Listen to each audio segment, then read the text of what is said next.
Welcome back to Jurassic Park Minute. Jurassic Park Minute is the fan podcast that chronicles and overanalyzes the classic 1993 film Jurassic Park minute by minute. I'm Kyle. I'm Brady. And today we're here to bring you minute number 3 of Jurassic Park. Brady, how are you doing this morning? Doing good. How about you? I'm doing pretty good too. You got your breakfast and your coffee there in front of you? I did. You know, we wake up so early in the morning to record this podcast and put it out for the listeners. We do. You know, we wake up on this our non-GMO, fair trade farm where we go and pick the podcast up out of the fields in the morning and deliver it here to you. That's folks. right. Yeah. All right. And today we got minute number 3 of Jurassic Park. So again, we are still in the sequence where Muldoon and the rest of the Jurassic Park employees are loading a velociraptor into the velociraptor paddock. And as things go in Jurassic Park, well, they don't go well. Things will progress in a very chaotic manner. So, Brady, you ready to get into minute number 3? Let's do it. Let's do it.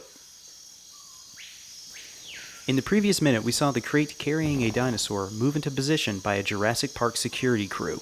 The gatekeeper had moved into position and was lifting the gate to the crate. At 3 minutes, Joffrey, the gatekeeper, is lifting the gate. As he lifts it into the air, beams of light shine through the holes of the gate. Joffrey lifts the gate as high as he can. At 3 minutes 5 seconds, the creature inside of the gate shrieks and we can see its shadow run through the crate. At 3 minutes 6 seconds, the creature bolts across the crate, causing it to slide away from the paddock, sending Joffrey over the top and down to the ground. At 3 minutes 8 seconds, as Joffrey tries to stand, the crate is pushed further from the paddock. The security team runs in with weapons drawn. At 3 minutes 10 seconds, Joffrey attempts to stand but is pulled violently back towards the opening of the crate. Joffrey screams and grabs the side of the crate from being pulled any further in. Muldoon screams for the security team to block the opening and not to let her out. At 3 minutes 17 seconds, Muldoon grabs Joffrey and attempts to pull him from the grip of the unseen creature. Animalistic sounds can be heard coming from inside of the crate. At 3 minutes 23 seconds, Joffrey is lifted into the air by the unseen creature. Muldoon stands and grabs Joffrey in an attempt to anchor him. Muldoon screams for the security team to move in and work her back. The security team moves in and shoves their cattle prods into the crate, zapping the unseen creature. At 3 minutes 34 seconds, we see a close-up of the creature's eyeball. It is reptilian. The creature locks eyes with Muldoon. He is clearly frightened by what he sees. At 3 minutes 41 seconds, Muldoon is losing his grip on Joffrey. He screams for the security team to open fire on the creature. At 3 minutes 45 seconds, Muldoon again screams for the gunfire. As he screams, "Shoot her!" Joffrey screams one last time and is pulled into the crate. The sounds of gunshots echo through the jungle. At 3 minutes 53 seconds, we fade to a shot of Gennaro crossing a creek on a hand-pulled ferry. And thus ends minute number 3 of Jurassic Park. All right, so this scene was filmed. Of course, a lot of Jurassic Park was filmed on Oahu. And we'll get into some of that as we go along. Some of it was filmed in Los Angeles, a lot of the interiors, but a lot of it was filmed in Oahu. And Kauai. And Kauai, yeah. This prologue was actually filmed in Limahuli Gardens, which is on Kuiho Highway, and I apologize again for butchering these words, but yeah, it was filmed on Kauai's northern coast, and that garden has been there since 1976. So it's a botanical garden where they filmed this whole thing, which would explain why we have so much fauna around everything. Mm-hmm. You know, all it's a beautiful area. Flora. I always get those two mixed up. Flora, florist, plants, all the trees and everything where the crate's coming through. So there you go. Yeah. So again, this gatekeeper position just seems like a really poorly designed thing, you know, like I wish there was some sort of locking mechanism to save this poor man's life, but there isn't. And as you said, that's what we need to push the story forward. But yeah. In a minute, we have Gennaro showing up to the Amber Mine to talk about the lawsuit. And he mentions it's a $20 million lawsuit, I think, that the family of Joffrey here are trying to get out of the park. And I have to say, they should probably just pay it. Yeah, I'm pretty sure Engine has $20 million. Yeah, I think so. I mean, if they had enough to construct and build all this stuff, they probably do. So there's a couple of flubs going on here. Now, this movie has a lot of goofs, a lot of flubs going on, because Steven Spielberg had kind of a philosophy when they made this movie is that he wasn't going to do more than 5 takes on any scene, so they had to get the best they could within those 5 takes. I don't know if that's actually what happened, but that's the story that Steven Spielberg has talked about, and you can tell that was the case because there's a lot of errors, a lot of inconsistencies going on, but you don't really notice them as you're watching the movie. Now, when you're doing a minute-by-minute podcast and you go back to watch it, you catch all these things. You know, it's been well documented online that there's a lot of flubs, but in this we have a couple. Muldoon's hat falls off, and then it reappears on his head, and he also jumps up to grab the gatekeeper twice. He jumps up, they kind of cut a minute, and you kind of see him jump up again to grab him. When Gatekeeper falls, and he falls like right down into the camera for like a frame or two, you see a hand come up right in front of the lens and stop him.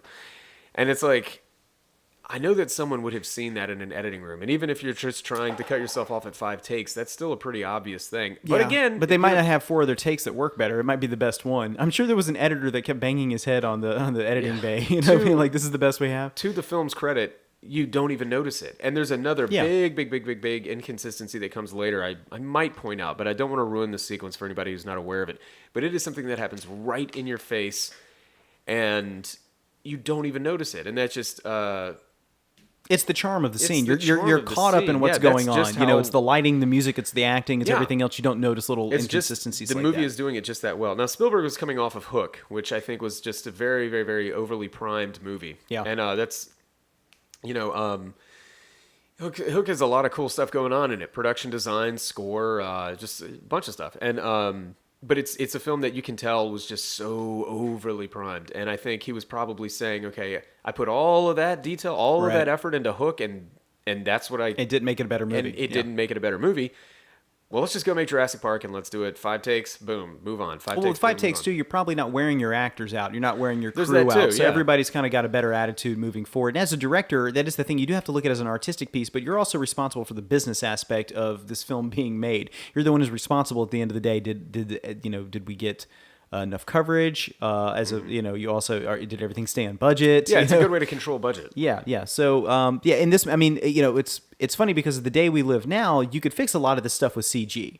You know, you could fix the sign when I think it's Nedry later on. There's like a boat sign that points in 2 different directions in a couple of cuts. You could very easily just use After Effects to replace one of those with the other. So, but of course, they didn't know that back then. This is the first foray into CGI. And again, you mentioned that about the sign or whatever. I have no idea what you're talking about. I've never noticed. Oh, well, I'll show you later. Yeah. So but that's just to the filmmaker's credit that we don't even notice the stuff most of the time. So this scene, out of all the scenes in the movie, reminds me more of Jaws than any other sequence in the movie. Mm-hmm. The opening of Jaws specifically, where you have the young woman and the young man at the around the fire meeting each other, and then she takes off, skinny dips into the water, and gets attacked by a shark. I see a lot of similarities in that, in the way that Joffrey's being tossed around by the Velociraptor. Something you're not seeing. Yeah. You're not seeing it. You don't know what's going on. It's still kind of spooky. It's low lit. It's in the dark. But it worked in Jaws to great effect. It works in Jurassic Park very well as well. Yeah, absolutely.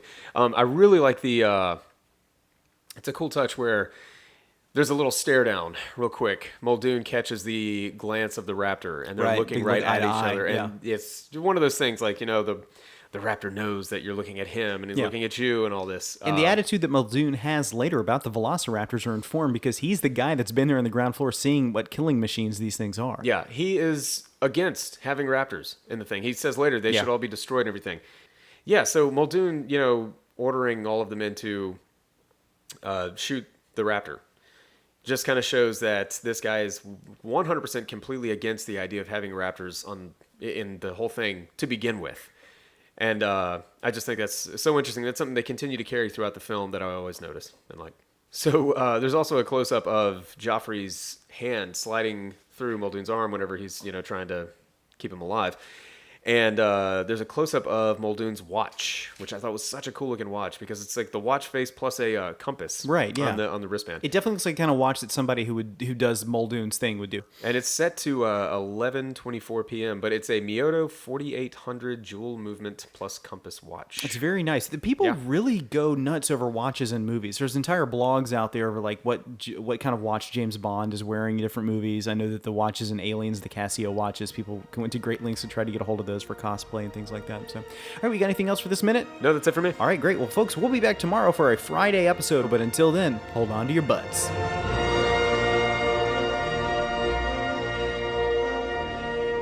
Jurassic Park Minute is a fan-supported podcast. If you like the podcast, then leave us a review on iTunes. You can contact us at JurassicParkMinute@gmail.com and visit us online at JurassicParkMinute.com, Facebook.com/JurassicParkMinute, and Twitter.com/JurassicMinute.